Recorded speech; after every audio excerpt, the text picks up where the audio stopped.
Okay, so once again, another Gran Turismo 7 video in VR. This time we are looking at a BMW Z4 3.0i, or the 3.0i. So, as you can see, very clean headlights and such. This car is from 2003, so we're just getting off from the 90s design where it's a little bit more of a box shape. We're getting into that kind of curved design that started becoming a thing, but we still have a little bit of that box shape still lingering, as you can see in the line design right there. So that's the reason why a lot of these cars are called a Z, because they have that Z lining on the body kits. So no filtering, just straight to the radiator. A lot of newer cars nowadays, they have that filter before the radiator. So BMW logo, as you can see up there, very nice midnight blue. We grabbed on this.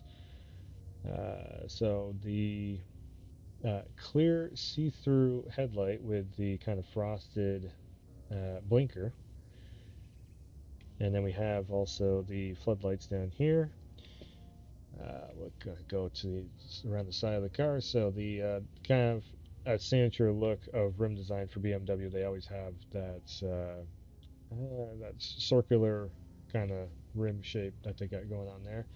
So again, 3.0i and another BMW logo, which is also a blinker.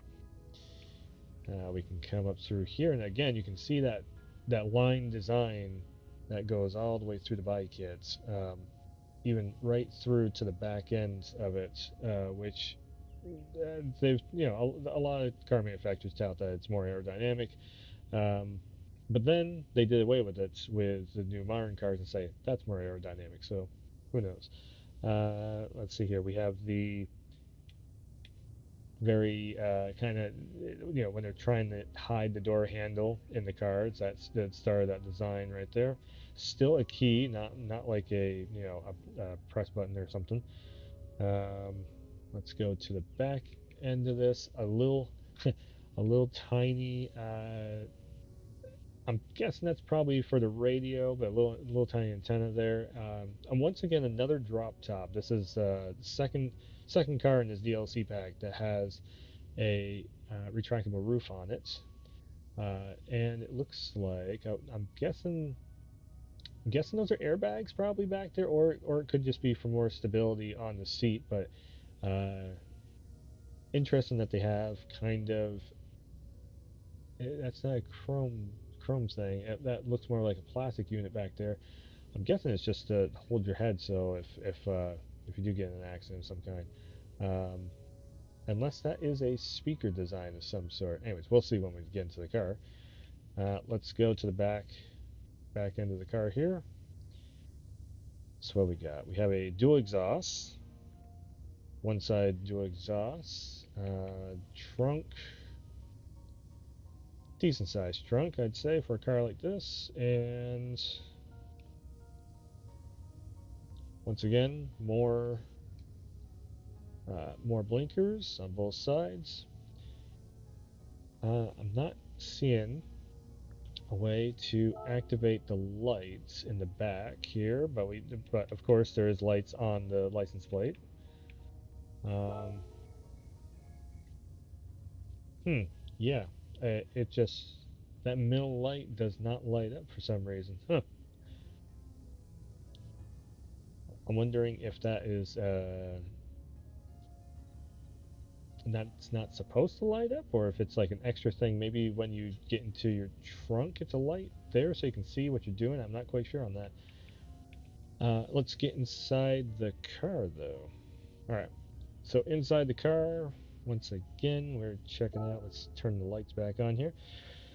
So we have a 6-speed shift, handbrake, of course, and yeah, we're getting into, or we're in the 2003 era here. So a CD player, not tape player or anything. Um, and it looks like, yeah, so it's all CD player controls. Yes, there it is, AM/FM radio. Um, and of course, we have,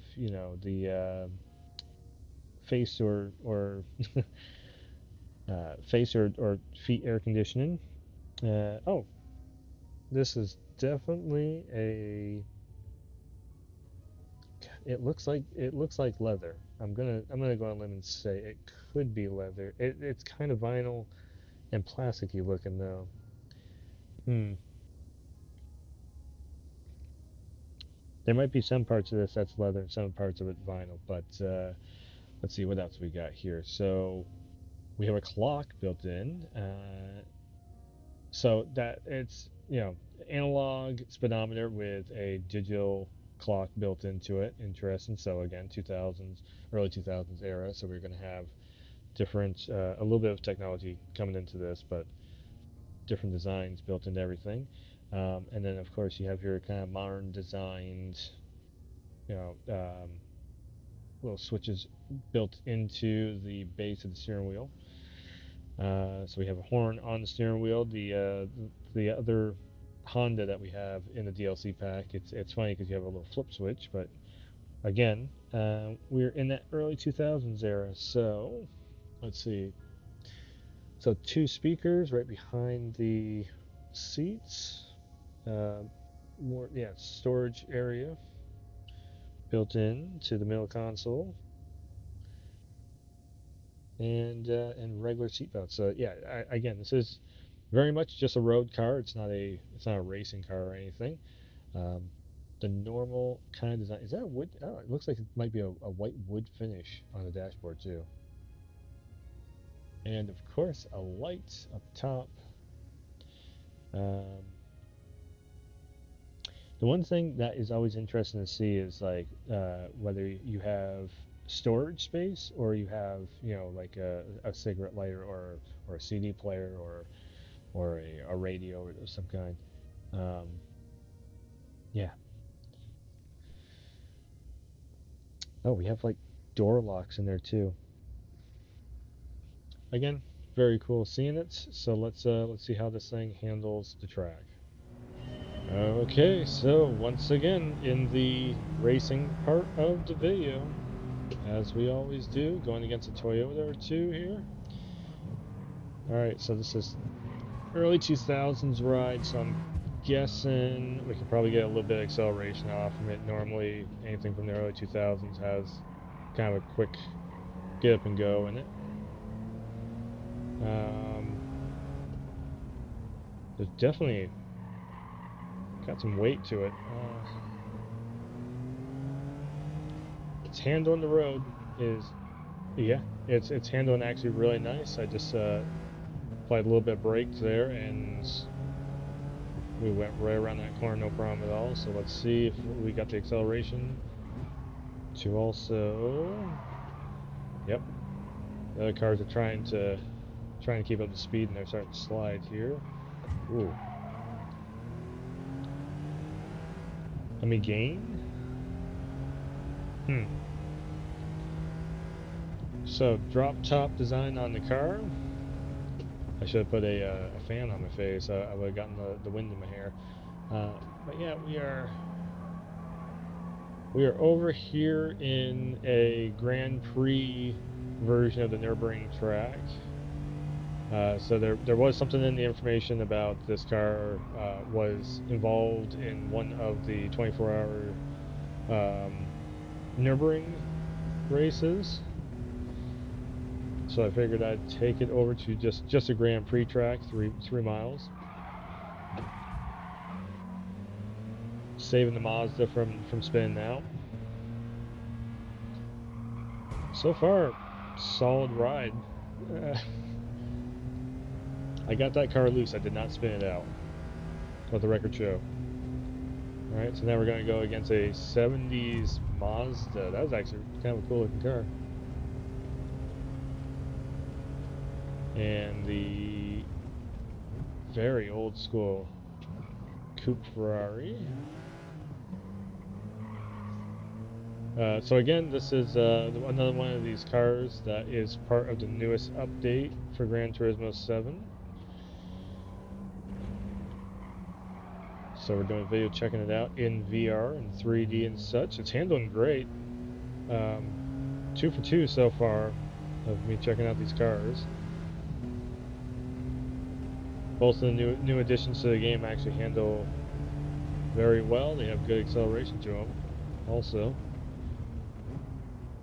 And that all I have done is just put racing tires on this just to have a little bit more grip on the road, but that doesn't always carry the car when it comes to how it handles. Sometimes you need to do a little extra upgrading work. Let's see here. So this is a 92 Porsche that we're going against up here. So this car up here is just about 10 years, 11 years. 11 years older than this car right here. So we are back in the early 2000s in this race.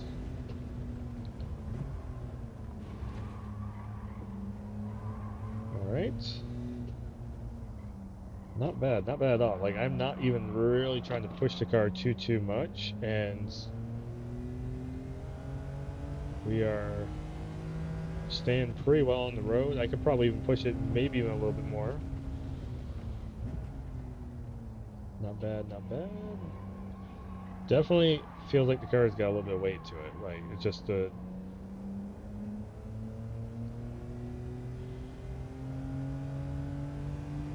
Maybe it's just maybe the car is just sitting lower to the ground, so there's not so much wobble in the chassis of it. But yeah, like when you're hitting the corners, you don't have to worry about it swaying so much.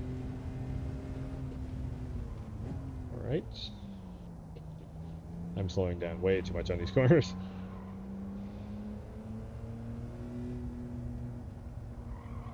It's one of those things where I'm like building up the trust with the car to see if it can get around the corner. How much brake do I need to apply?